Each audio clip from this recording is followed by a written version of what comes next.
여러분 안녕하십니까. 아침의 매일 경제 시간입니다. 저는 이상훈입니다. 오늘부터요, 제주를 시작으로 장마권에 들어갑니다. 장마 전선이 북상하는 시기는 아직은 정확하지 않은데요. 그 전까지는 당분간 전국 대부분 지역에서 덥고 습한, 한마디로 말씀드리면 후텁지근한 날씨가 이어질 전망입니다. 여러 가지 가습기 이런 거 좀 준비하실 때가 된 것 같습니다. 자, 그럼 일면 기사부터 바로 출발하겠습니다. 자, 가습기라고 잘못 말씀드렸네요. 제습기입니다. 제습기. 네. 일면 기사 설명해 드리겠습니다. 평균의 함정에 빠졌다. 평균의 함정이요. 영재를 못 길러내는 한국 교육 현실, 이렇게 지적을 하고 있는데요. 영재 숫자를 보면은요, 10년 사이 30% 이상 줄어들었다는 거예요. 그렇다면요, 우리나라 교육 또는 선발 과정에 뭐가 문제가 있는 거 아닌가, 이런 거죠. 4차 산업혁명, 두뇌 강국 적신호 걸렸다. 평균만 보고 특정 분야의 특출난 영재들을 파악하거나 길러내지 못하고 있다. 이런 지적을 하고 있습니다. 다음은 동아일보 확인해 보겠습니다. 자, 이쪽에 있습니다. 자, 정치권 주말 동안 이 이슈 가지고 굉장히 대립을 심하게 했습니다. 월북 발표 난색 표하자 담당 교체에 강행했다. 이런 얘기가 나왔습니다. 지금요. 관계자들, 공무원 피살 중간 발표, 인천해경 그리고 중부청이 난색 그리고 본청이 맡았다. 중간에 뭔가 복잡한 사연들이 있었다. 이렇게 짐작이 되는 대목입니다. 이런 가운데 여야는 맞섰죠. 자, 여당에서는요, 세월의 때와 달리 진실을 봉인한다. 지금 민주당 그때하고 다른데요. 그러자 야당은 북한의 굴복 이렇게 몰아가려는 신색깔론 펴고 있다. 그러면서 반발하고 있는 상황입니다. 이번엔 한겨레 확인해 보겠습니다. 자, 유류세 인하폭 37%로 확대. 지금까지는 30% 정도였거든요. 기름값 잡힐지는 의문이다. 자, 휘발유 리터당 57원, 경유는 38원. 그런데 이미 휘발유건, 경유건 2,000원 훌쩍 넘어갔죠. 자, 이 정도 하락하는 게 얼마나 체감 효과를 줄 것인가. 이런 거에 대해서는 아직 모르겠다는 거죠. 그리고 7월부터 추가 절감 효과 기대된다. 이런 가운데 전기, 가스요금 인상은 최소화하겠다. 물론 여기도 인상을 해야 된다는 압력이 있지만 이것까지 많이 올리면 부담이다. 이렇게 정부가 판단하고 있습니다. 마지막으로 국민일보 보시죠. 자산의 역습이다. 주식, 부동산, 코인 줄줄이 하락. 시간을 1년 전으로 돌려보면요, 당시에 주식시장 굉장히 많은 분들이 관심을 기울였고 투자를 시작한 분도 있어요. 그리고 부동산 역시 여전히 올랐고요. 코인 고공행진이었습니다. 그러나 1년이 지난 지금 다 폭락 조짐으로 가는 거 아니에요. 이겁니다. 자, 안전자산으로 통하던 서울 아파트마저 약세로 돌아섰다. 그리고 비트코인은 18,000달러대로 떨어졌다. 한 70% 이상 지금 가격이 빠졌다고 나오죠. 그리고요, 영끌족 이자 부담까지 겹치면서 이중고에 시달리고 있다. 이런 내용입니다. 1년 전과는 완전히 다른 상황으로 가 있습니다. 자, 지금까지 일면기사 짚어봤고요. 오늘도 뉴스의 의미 깊숙하게 짚어주시기 위해 네 분 자리하셨습니다. 한 분씩 소개해드리겠습니다. 자, 먼저 화면 가장 맨 왼쪽에 앉아 계십니다. 윤경호 MBN 논설위원 자리하고 계시고요. 그 옆에는요, 신경민 전 국회의원 나와 계십니다. 그리고 세 번째 자리에는 홍석준 국민의힘 의원 나와 계십니다. 마지막으로 최경철 매일신문 편집위원 자리하고 계십니다. 자, 네 분 안녕하세요.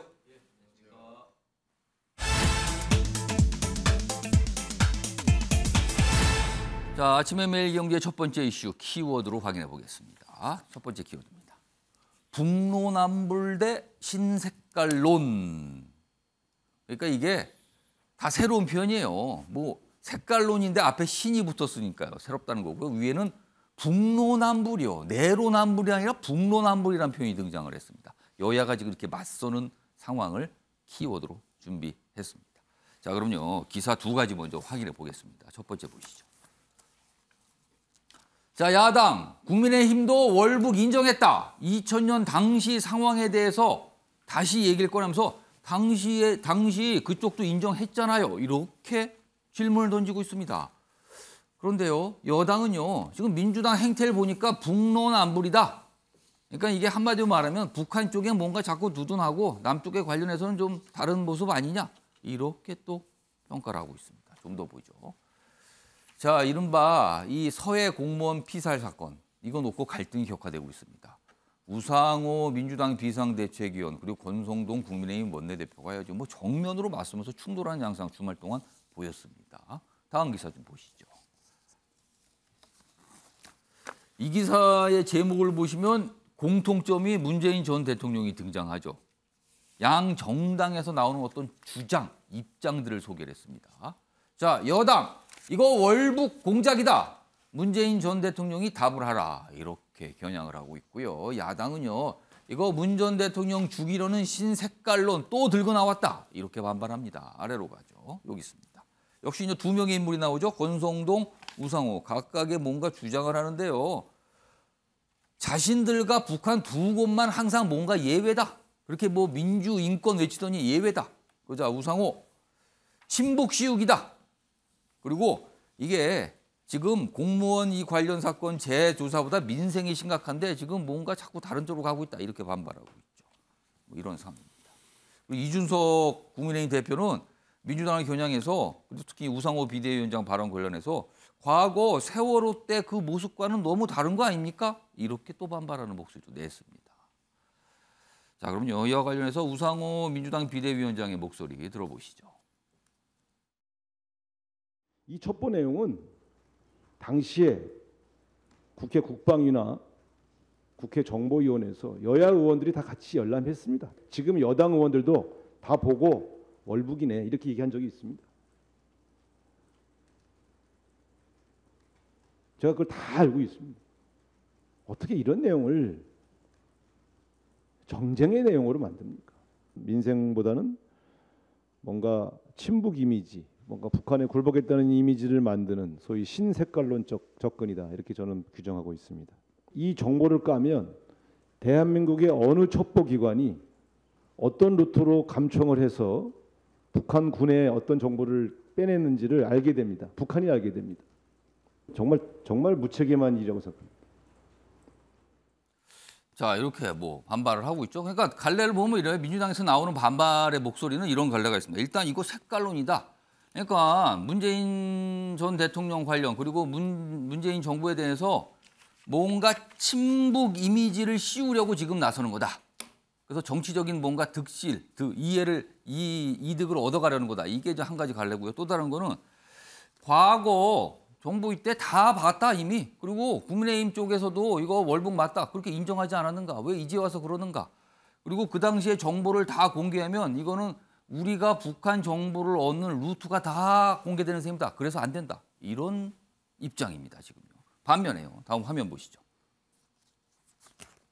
자, 권성동 원내대표 역시 주말 동안의 입장을 좀 냈는데요. 민주당 윤건영 의원은 사건 당시 월북으로 판단할 만한 근거가 있었다고 한다. 그렇다면 근거를 공개하라. 자, 근거 여러 소리 하지 말고 공개하세요. 동의하세요. 이 뜻입니다, 지금. 그리고 모든 입증 책임은 주장하는 사람에게 있다. 모든 거 다 공개해보고 난 뒤에 잘못된 쪽이 책임지면 된다. 이렇게 나오고 있는 겁니다, 지금. 또 보면 이렇습니다. 민주당은 끊임없이 정의, 인권을 외치고 있지만 딱 두 곳이 예외다. 그게 바로 민주당 자신과 북한이다. 여기서 북로남불 이렇게 또 표현을 씁니다. 험악하죠? 지금 상황이요. 자, 이 얘기 좀 해보죠. 자, 오늘 국민의힘과 민주당 소속이신 두 분 정치인 나오셨어요. 먼저 이제 홍석준 의원님께 좀 질문 드릴게요. 민주당 쪽 주장, 이걸 좀 하나씩 질문 좀 드릴게요. 일단 신색깔론이라고 입장을 내고 있어요. 그리고 민주당에 덧칠을 하려고 한다. 친북 이미지, 굴복 이미지를 씌우려고 하는 거다. 그리고 지금 정보는 이게 기밀 정보고 굉장히 민감한 그런 어떤 과정을 통해서 얻는 정보인데 이걸 다 공개하게 되면 그 정보를 얻는 과정 자체가 북한에 다 노출된다. 이거는 국익을 위해서 안 좋은 건데 이걸 왜 하잖아. 이렇게 두 가지로 좀 갈립니다. 자, 우선요. 첫 번째. 굴복 이미지를 주려는, 친북 이미지를 주려는 신색깔론이다. 이거 어떻게 좀 보십니까? 그 문제는 우상호 위원장이 저는 굉장히 좀 예. 잘못 생각하고 계시다. 예. 조금 전에 나왔습니다만 당시에 국민의힘에서도 월북을 인정했다. 그거는 완전히 사실과 다르고요. 그 당시에 정보위원이었던 하태경 의원도 지금 주장하고 있지만 그때 당시는 열람을 한 것이 아니고 예. 국방부 장관이나 그리고 국정원장이 단순하게 보고를 했고 거기 관련해서 굉장히 이의를 제기했다. 그럼 자료를 당시에는 2020년 당시에는 국민의힘 의원 등등이 직접 본 게 아니라 그거를 알고 있는 정부 당국자로부터 설명을 들은 거다 이 말씀입니까? 그렇습니다. 열람한 것이 아니라 보고를 받았다. 그리고 거기에 대해서 분명히 이제 이의 제기를 했다. 그리고 예. 저 자신도 유가족들하고 수차례 이제 면담을 이제 했습니다. 예. 유가족들 이야기도 월북을 할 하등의 이유가 없다. 예. 바로 직전까지 그 아드님하고 SNS를 한다든지 그리고 지금 밝혀지고 있습니다만은 월북의 주요 근거로 뭐 도박 빚이 많다 하는데 그 도박 빚도 굉장히 지금 이제 과장되게 예. 한 두세 배 과장되게 이제 했다는 것이 지금 드러나고 있고 그리고 또한 분명한 것은 월북을 한다면은 나름대로 좀 준비를 해야 되는데 예. 뭐 어떤 항상 그 평상복으로 아. 단지 이제 그 업 지도원이시기 때문에 구명조끼만 입고 있는 그 상태로만 이제 있었다. 예. 그다음에 더 중요한 것은 월북을 한다면 북한이 이를 악용 내지는 이용을 해야 됩니다. 아. 예를 들면 저도 이제 군대에 있을 때 군대에 있는 한 분이 이제 월북을 해서 그분이 이제 대남 방송에서 이제 남한에 있던 생활을 비판하고 굉장히 이제 선전선동에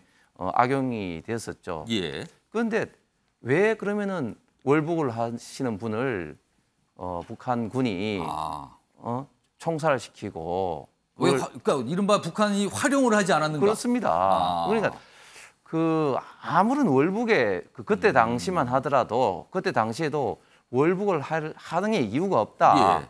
가족분들이 계속해서 이야기했고 저희 당에서도 지속적으로 그 예. 문제를 제기를 계속해 왔었습니다. 예. 그리고 그 가족분들이 이제 청와대에 정보공개 청구를 하니까 거부를 하니까 예.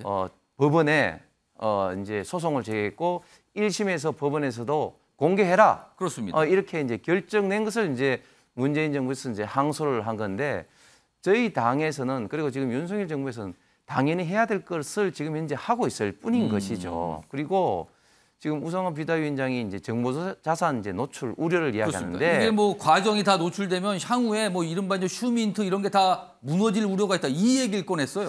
이건 정말 말이 더더구나 이제 말이 안 되는 것이요. 이게 감청이라는 것이 예. 어떻게 그 휴민트에서 이루어집니까? 결국은 이제 기관에 의해서 대부분 감청이 이제 이루어지는 것이죠. 그리고 설사 그런 문제가 혹시라도 우려가 있다면은 예. 그런 어떤 정보의 구체적인 출처만 배제하고 그 감청 내용만 공개를 하면 됩니다. 내용만 보면 되지 왜 그 예. 출처까지 문제를 삼는가? 그러니까 그런 어떤 우려는 제가 볼 때는 말도 안 되는 그런 우려라고 생각을 합니다.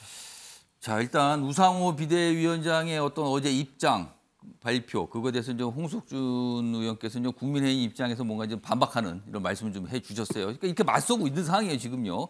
기사 하나 좀 더 이어가 보죠. 다음 기사 보겠습니다.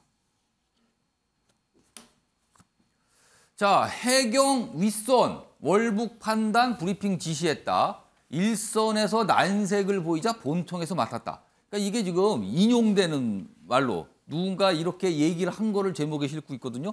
자, 그렇다면 뭔가 2020년 당시 며칠 사이에 이제 뭔가 이렇게 브리핑 내용이 조금씩 달라졌거든요. 여기 이제 우여곡절이 있었다고 짐작이 되는 대목들입니다. 지금요. 여기 보면 자진월북 근거 부족 이유로 당시 서장 그리고 중부 해경청 발표를 꺼렸다. 그런데 그 이후에 뭐 어떤 일이 있었고 브리핑이 됐고 근데 이제 브리핑과 수사 맡았던 간부들이 그 위에 승진을 했다. 뭐 이런 거는 좀 더 이제 확인이 좀 필요할 것 같아요. 그리고 해경 쪽의 입장이 오늘 아마 좀 더 필요해 보입니다. 지금 이 기사와 관련해서는요. 그리고 일부에서는 당시 청와대 얘기를 해요. 뭐 지침하면서 그러나 또 다른 관계자들은 그런 일 없다 또 부인하는 상황이고 요것도 뭔가 좀 사실관계가 아직 명확하지가 않아요. 자, 그런 가운데 일단 이런 기사가 나오고 이제 어떤 논란이 시작된 게 사실은 어떻게 보면 해경의 발표였거든요. 당시 상황을 좀 보죠. 여기 있습니다. 2020년 9월인데요. 일단 1차, 2차, 3차에 걸쳐서 뭔가 브리핑이 이루어지는데 이렇습니다. 1차는 9월 24일입니다. 이때 이렇게 돼요. 자진 월북의 가능성을 배제할 수 없다. 그러니까 이건 좀 신중한 입장이죠. 할 수도 있고 안 할 수도 있고 아직까지는 뭐 배제 못하지만 좀 보겠다 이런 뜻이 돼요. 그런데 며칠이 지난 뒤에는 종합해 볼 때 실종자가 자진 월북한 것으로 판단한다. 이쪽은 월북이 이제 기정사실화 되는 상황이죠. 그런데요, 2년이 흐른 최근 됐죠. 얼마 전입니다. 다시 해경이 월북 의도를 인정할 만한 증거를 발견하지 못했다. 이렇게 입장이 달라지는 겁니다. 지금요. 이 상황입니다. 자, 이번에는요. 신경민 전 의원님, 이제 민주당 소속이니까요. 여러 가지 이제 뭐 당내 분위기도 있고 어제 우상호 비대위원장 입장 들어보셨는데 일단 북노남북이다. 이 비판을 지금 국민의힘이 강하게 하고 있어요. 그러니까 인권, 정의 이런 거 외치는데 이것도 사실 인권 문제일 수 있는데 북한과 그다음 민주당 자신에 대해서만 좀 다르게 항상 판단한다. 그러면서 이렇게 비판하거든요. 이거 어떻게 좀 들으셨어요? 그 당시 상황을 우리가 좀 복귀해 볼 예. 필요가 있습니다. 그 당시가 코로나가 굉장히 심했을 때고 북한은 전 세계적인 현상에 대해서 예외적으로 청정국가를 선언한 상황이었고요. 그래서 북한, 그러니까 자기들의 표현을 빌리면 공화국의 영공영해 영토에 들어오는 모든 물체와 사람을 차단하라. 불법으로 접근할 시에는 어떤 조치를 취해도 좋다라고 예. 하는 방침을 공공연하게 했을 때거든요. 근데 이 서해 공무원이 월북을 했는지 실적 표류를 했는지는 사실 아무도 모르죠. 예. 그러나 이럴 가능성이 있습니다. 그 코로나 상황과 그런 공화국의 예. 명령을 두면 그 두 개의 경계상에서 애매한 부분이 있는 거예요. 가령 실적 표류를 했는데 대부분의 실적 표류의 경우에는 남이나 북이나 의사를 확인한 뒤에는 원위치를 시키는 것이 지금까지 상당히 오래된 관행이었습니다. 그런데 예. 지금 이 코로나 상황을 거기에 대입해서 보면은 접근하는 사람이었단 말이에요. 물체도 안 되는 거고 사람은 더더구나 안 되는 예. 상황에서 이분이 만약에 실적 표류했다고 그러면은 이거 상황이 심상치가 않구나. 이런 심상치 않은 상황에서는 이 사람들이 무슨 조치를 취할지 모르겠다는 안전과 생명의 위협을 느꼈을 수 있을 겁니다. 그러면은 살기 위해서 위장으로 월북 의사 표시를 했을 가능성도 배제할 수는 없습니다. 그렇죠. 그러니까 여러 가지 뭐 가능성은 아직 두 모릅니다만. 가지 월북과 실적 표류의 그 두 가지 중에 애매한 부분이 있을 수가 있는 예. 거죠.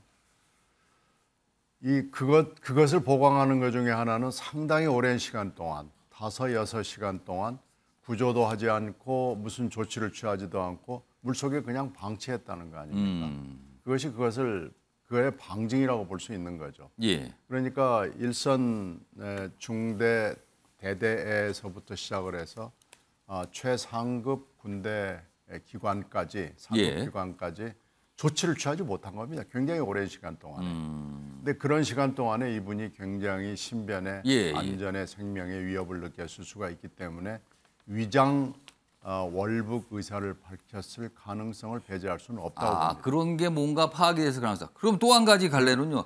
당시 우리 군 당국의 정부가 소극적이었다. 이미 그게 파악이 꽤 시간이 흘렀는데 좀 소극적이다. 그렇죠. 이런 지적이 이게 있거든요. 이제 그 다음 얘기를 제가 하려고 그러는 건데 예.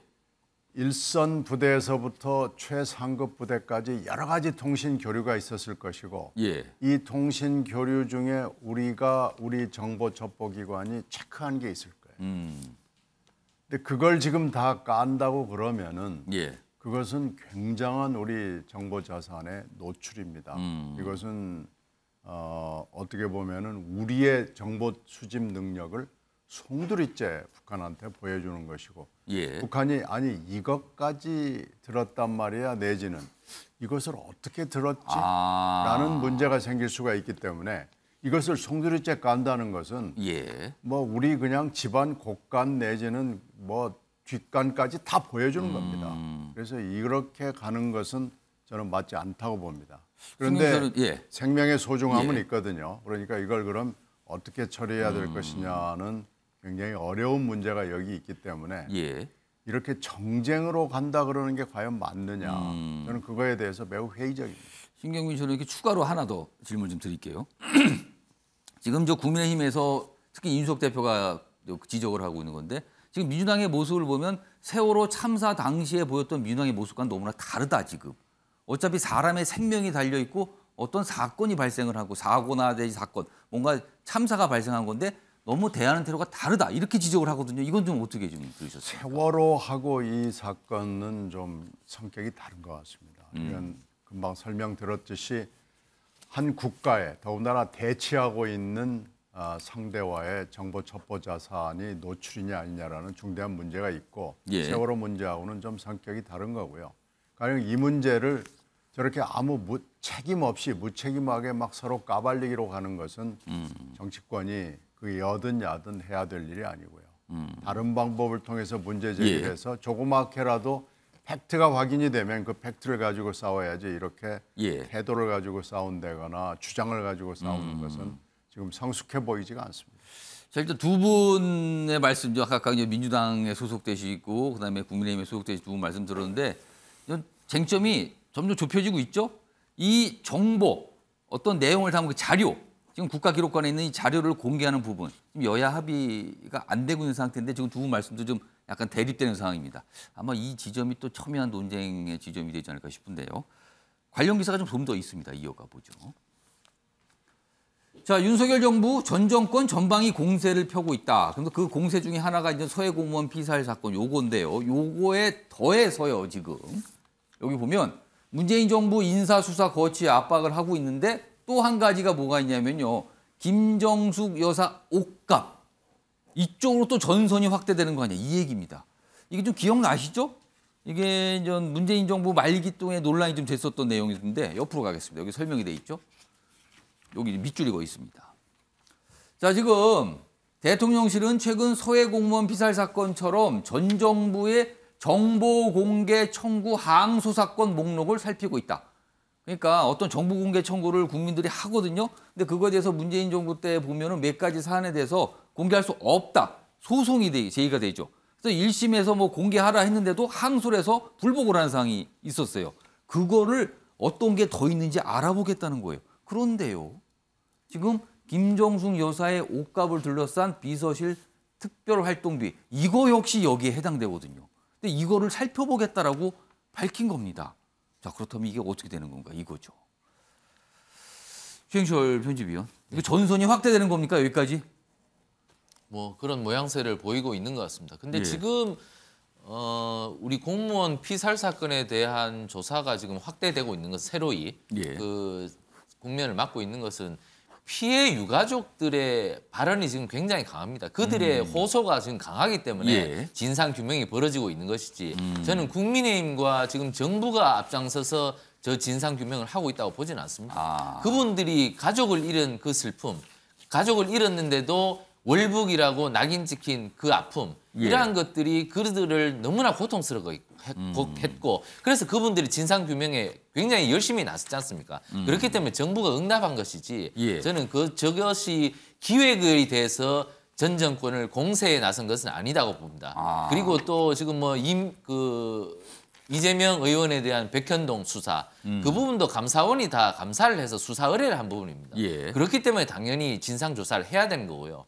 그리고 뭐 다른 부분들도 다 뭐 산업부 블랙리스트도 대법원에 판례가 있습니다. 환경부 장관에 대해서 그 환경부 산하의 공공기관에 대해서 블랙리스트를 만들어서 다 쫓아낸 부분을 대법원이 징역 2년의 실형을 선고했습니다. 그렇기 때문에 판례가 있기 때문에 검찰이 산업부 블랙리스트 사건도 수사를 아니할 수가 없습니다. 그렇기 때문에 저는 이것을 뭐 전 정권에 대한 전방위 공세라고 보기에는 힘들고요. 그러나 그 김정숙 여사의 옷값 부분에 대해서는 저는 이것은 법치와 정치에 대해서 조금 정무적으로 판단해야 될 필요가 있다. 이것은 정말 정치 보복으로 비춰질 필요가 있기 때문에 저는 이 부분에 대해서는 윤석열 정부가 조금 정무적으로 판단해야 될 필요가 있다. 정무적 판단한다는 걸 좀 신중해서 요거는 지금 서해 공무원 피살 사건 이것처럼 이렇게 불거지면 안 된다는 말씀인가요? 그렇습니다. 그 부분에 대해서는 권력의 절제가 조금 필요한 거 아닌가. 문재인 정부가 들어서자마자 박근혜 정부의 캐비넷까지 다 뒤집었거든요. 그런데 그 결과가 사실 없었습니다. 캐비넷 뒤지고 했던 부분들은. 그 부분에 대해서 문재인 정부가 절제하지 못했던 부분들이 부메랑이 돼서 지금 돌아오고 있는 부분이 굉장히 많습니다. 저는 윤석열 정부도 법과 원칙에 대해서 갖고 수사를 해야 될 부분은 하지만 그러나 너무 심한 정치보복으로 비춰질 부분에 대해서는 권력이 어느 정도의 절제가 필요하지 않나. 저는 이 부분은 조금 유념해 둘 필요가 있다고 생각합니다. 유교 의원님, 이 김정숙 여사 옷값 관련된 이 특활비 정보 이것까지 만약에 공개하자 이렇게 뭐 대통령실 입장에 나오고 여당에 나온다면 이거 민주당이 당연히 반발할 텐데 이거는 조금 더 다른 상황의 어떤 갈등 아닙니까? 그렇게 되면은 굉장히 거칠어질 것 같은데요. 갈등이 아니라 김정숙 여사 옷값을 만약에 뒤지자고 나온다면 지금 최경철 의원이 잘 정리했는데요. 예. 그건 정말 전 정권 창피주기, 그건 정치 보복 이런 지탄을 피하기 어렵겠죠. 근데 지금 국민의힘 내부나 보수 진영에서 이거 보자 이렇게 의견 나오지 않을까요?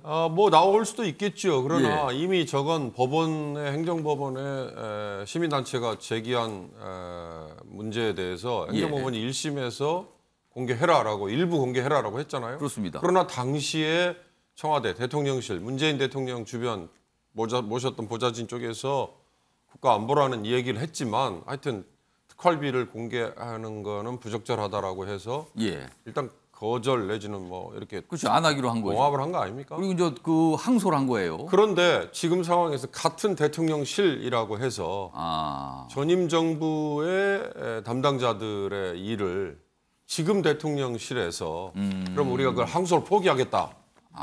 그런 법적인 절차 때문에 이게 그러면 공개에 들어가야 된다라고 결정이 된다면 이것도 또 법적인 어떤 정말 정무적인 판단은 다 배제된 거다. 그런 점에서 저는 이것까지 공개 확대되는 거는 정말 아까 최경철 의원이 절제 내지는 자제라는 표현을 했는데 그건 너무 많이 나가는 거고요. 너무 많이 나가다 보면 반드시 역풍이 옵니다. 저는 이번 이 서해 공무원 사건 이게 도대체 왜 누구를 위해서냐라는 의문을 한번 가져봤어요. 맞습니다. 최경철 의원 얘기처럼 유족들이 있기 때문에 유족들의 문제제기 있습니다. 그러니까 뭐 진행이 된다면 그건 일리가 있습니다. 그러나 NLL 과거에 노무현 대통령 남북 정상회담 때 이러이러한 얘기를 했다라고 2012년 대통령 선거를 하면서 당시 김무성 대표였나요? 의원이었나요? 뭐 찌라시 나중에는 찌라시에 내가 인용했다라고 얘기해 버렸잖아요. 그 NLL 포기 얘기를 결국은 어떻게 했어요? 나중에 NLL 대화록 유출 검찰이 수사까지 했지 않습니까? 그 유출의 혐의를 받았던 당사자가 지금 NSC 국가안보회의에 아마 1차장을 맡고 있는 김태호 전 비서관일 거예요.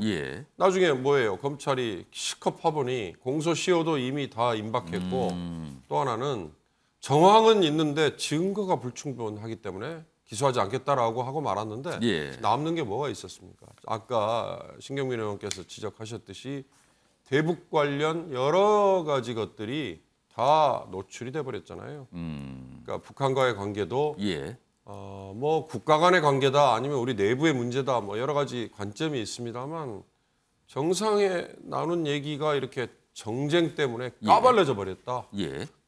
다른 뭐 여러 가지 휴민트나 아니면 감청 자료 이런 것들이 이번에 또 까발려져 버린다. 그러면 오히려 잃는 게 더 많아지는 거 아닌가. 이 NLL 대화록 유출 때 이것이 반면교사가 될 수는 없을까. 그런 생각을 한번 해봅니다.